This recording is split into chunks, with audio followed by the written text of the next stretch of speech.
Selamat bertemu kembali anak didik kami yang terkasih. Kembali kita belajar sosiologi pada hari ini.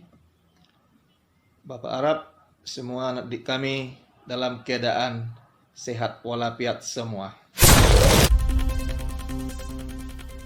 Lanjutan pelajaran kita pada kali ini yaitu tentang gejala-gejala modernisasi.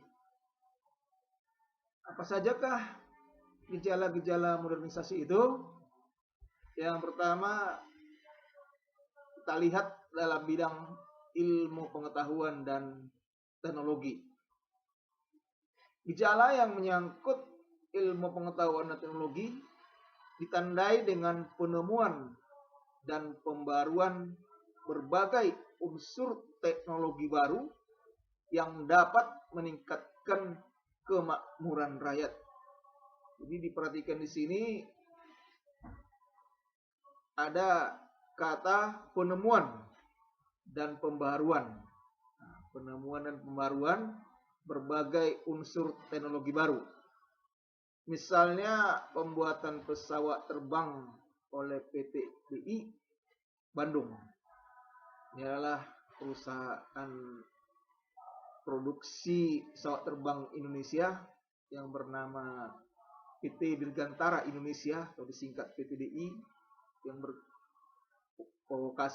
berposisi di Bandung. Pembuatan sistem air bersih Gua Bribin di Gunung Kidul, Yogyakarta dengan menarik air di sungai bawah tanah yang bekerja sama dengan Jerman. Jadi di Gunung Kidul, Yogyakarta ada pembuatan air bersih yang menarik air dari sungai-sungai bawah tanah. Disebut nama proyeknya Gua Bribin. Dan perusahaan itu, proyek itu bekerjasama dengan Jerman. Inilah gejala-gejala modernisasi yang terjadi dalam bidang ilmu pengetahuan dan teknologi. Mungkin anak didik kami sekalian bisa memikirkan contoh-contoh lain yang nyata di Indonesia, seperti mungkin pembangunan tower-tower handphone di berbagai wilayah, baik kota maupun desa di Indonesia, itu juga merupakan gejala-gejala modernisasi. Demikian pula dengan pembangunan jalan tol atau juga pembangunan bandara-bandara di berbagai tempat Indonesia termasuk Bandara Silangit. Nih ada ilustrasi PT DI Bandung sebagai gejala dan fakta modernisasi. Kemudian kita lihat dalam bidang ekonomi. Dalam bidang ekonomi itu ada kemajuan bidang ekonomi mendorong kemajuan bidang industri menggunakan tenaga modern untuk meningkatkan ekspor dan menarik tenaga kerja. Bidang ekonomi yang menyangkut pola produksi, distribusi, dan konsumsi melibatkan seluruh komponen masyarakat. Oleh karena itu, gejala modernisasi yang muncul juga sangat mudah diamati oleh berbagai kalangan masyarakat, baik yang bersifat terbuka maupun tertutup terhadap gejala modernisasi. Jadi bisa kita lihat bahwa dalam bidang ekonomi, modernisasi itu menyangkut pola produksi, distribusi, dan konsumsi. Ini melibatkan seluruh komponen masyarakat ini. Jadi dalam bidang produksi, seperti di sini industri mobil sudah ada di Indonesia, perakitan mobil, walaupun bahan-bahannya mungkin masih dari luar negeri, tapi inilah satu contoh bahwa bidang ekonomi Indonesia sudah mengarah ke modernisasi. Demikian juga dengan sistem perbankan yang kita ketahui semakin canggih dengan adanya ATM, ada kartu kredit, dan juga masyarakat tidak perlu lagi harus megang uang banyak-banyak, cukup mengantongi kartu di dompet, sudah bisa melakukan transaksi jual beli.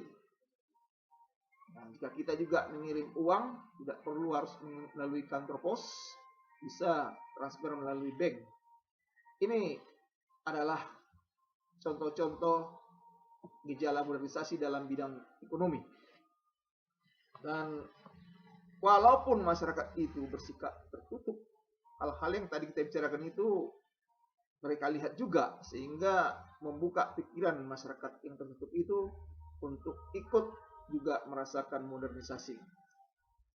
Kemudian yang ketiga, bidang politik dan ideologi. Apakah modernisasi atau gejala-gejala modernisasi yang terlihat dalam bidang politik dan ideologi?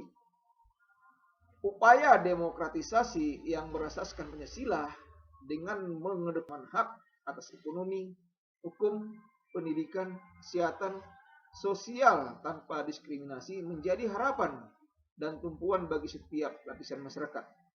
Gejala politik dan ideologi modern bercirikan pemikiran-pemikiran baru tentang ketatanegaraan dan falsafah negara. Jadi kalau suatu masyarakat yang modern itu sudah mengedepankan atau mengutamakan pemikiran-pemikiran baru tentang ketatanegaraan dan falsafah negara. Jadi suatu negara yang sudah menganut sistem trias politika, itu ada pembagian legislatif, eksekutif, yudikatif, itu juga sudah merupakan gejala dalam modernisasi.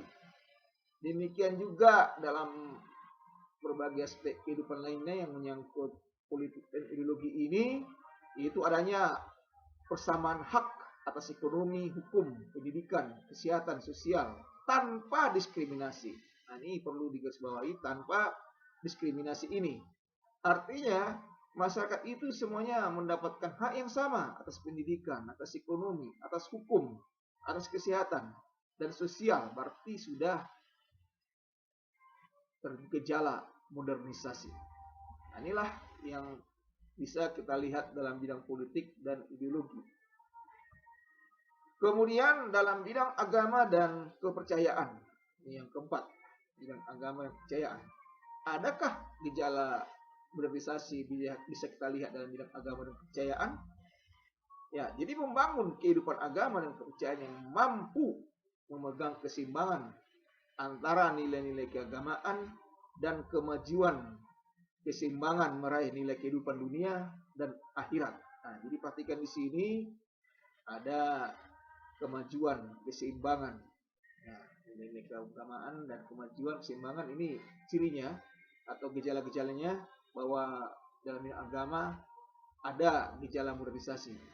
Kemajuan dalam bidang agama dan kepercayaan menyangkut aspek nilai maupun pemikiran yang terbuka terhadap berbagai perubahan dan menyikapinya secara positif, sehingga ada keseimbangan antara masalah-masalah keduniawian dan masalah-masalah non-keduniawian. Nah, jadi kalau kita lihat misalnya bahwa dalam acara-acara ibadah di gereja ataupun di masjid dan tempat-tempat suci lainnya sudah menggunakan sound system yang modern, tapi sudah ada gejala modernisasi di situ, menggunakan alat-alat musik modern. Demikian juga dengan arsitektur bangunannya, rumah ibadah. Kemudian ada Alkitab elektronik yang bisa disimpan di handphone, dia jadi satu aplikasi. Itu juga merupakan gejala-gejala modernisasi dalam bidang agama dan kepercayaan. Ya, jadi di sini ada aktivitas berupa tugas. Nanti ini dikerjakan di buku catatan, difoto juga bersama dengan catatannya, dikirim atau diserahkan melalui Google Classroom. Telepon genggam adalah produk modernisasi di bidang telekomunikasi. Menurut kalian, perubahan apa yang terjadi bagi masyarakat terhadap modernisasi telekomunikasi dan apa dampaknya dari perubahan sosial ini? Ini nanti coba dipikirkan jawabannya, ditulis di catatan. Sekali lagi saya katakan dan difoto, serahkan di Google Classroom. Demikian materi pelajaran kali ini. Semoga apa yang disampaikan bermanfaat bagi anak didik kami semua. Kerjakan semua tugas-tugasnya, dicatat semua yang ditugaskan di Google Classroom, kemudian difoto, dikonversi ke PDF, diserahkan di GC, lalu dikerjakan kuis-kuisnya. Hal-hal yang kurang dipahami tentang materi pelajaran bisa ditanyakan kepada saya melalui jaringan pribadi WA, dan video ini sebaiknya ditonton berulang-ulang. Sekian.